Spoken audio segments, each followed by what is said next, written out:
નિબંધ લેખન વિષય શાળાઓમાં રમતગમત, યોગ અને શારીરિક સ્વાસ્થ્યનું ઘટતું જતું મહત્વ.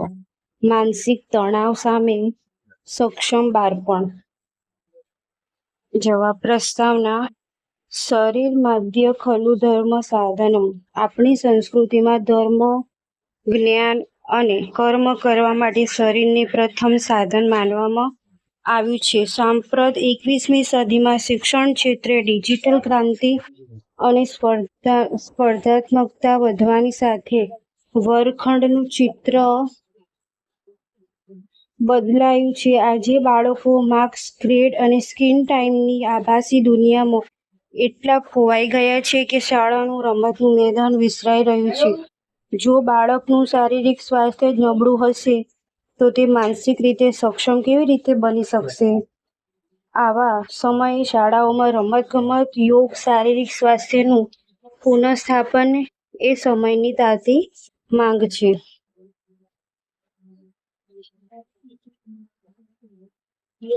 રમતના મેદાનની ઉપેક્ષા અને આધુનિક શૈક્ષણિક પરિદ્રશ્ય. આજના શિક્ષણમાં બોર્ડની પરીક્ષાઓ અને સ્પર્ધાત્મક પરીક્ષાઓના દબાણ હેઠળ રમતગમતના તાસ કાપીને વિષય ભણાવવાની પ્રથા વધી ગઈ છે. ખેલ મહાકુંભ જેવા સરકારી પ્રોત્સાહનો છતાં શાળાઓના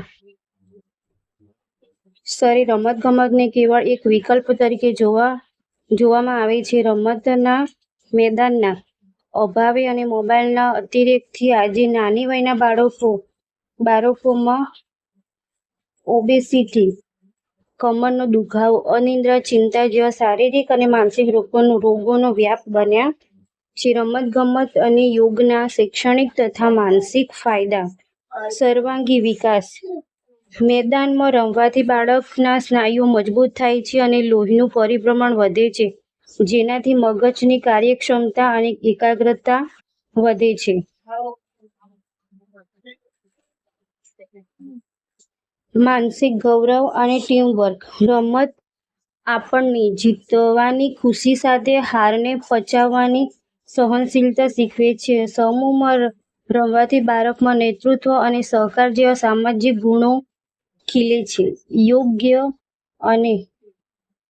યોગ અને સૂર્ય નમસ્કાર. દરરોજ સવારે શાળામાં 15 થી 20 મિનિટ યોગ, પ્રાણાયામ, સૂર્ય નમસ્કાર કરવાથી બાળકોની નકારાત્મકતા દૂર થાય છે અને મન તણાવ મુક્ત બને છે. શિક્ષક અને શાળા તંત્રની ભૂમિકા. શિક્ષકોએ સમજવું પડશે કે રમત-ગમત એ ભણતરમાંથી સમયનો બગાડ નથી, પણ ભણતરને વધુ ઝડપી બનાવવાનું ટોનિક છે. શાળામાં પીટી શિક્ષકોની સક્રિયતા, સ્માર્ટ કિટની ઉપલબ્ધતા અને દર અઠવાડિયે રમતગમત માટે સમય ફાળવવો અનિવાર્ય છે. ઉપસંહાર. રમશે ગુજરાત તો ખીલશે ગુજરાત ના મંત્રને માત્ર કાગળ પર રાખવાને બદલે વર્ગખંડ અને મેદાનમાં જીવંત કરવું પડશે. તંદુરસ્ત શરીરમાં જ તંદુરસ્ત મનનો વાસ હોય છે. જો આપણે દેશને સક્ષમ, આત્મવિશ્વાસુ અને આરોગ્યપ્રદ યુવાધન આપવું હશે તો શાળાઓમાં અભ્યાસની સાથે રમતના મેદાનને પણ તેટલું જ પવિત્ર ગણવું પડશે. આ હતો આપણો નિબંધ રમતગમત યોગ વિશે. તો આપણે એવા જ નિબંધ ચર્ચાપત્ર જોઈતા હોય તો કોમેન્ટમાં લખીને આપજો, તો હું તમને એવા નિબંધ ચર્ચાપત્ર મોકલીશ.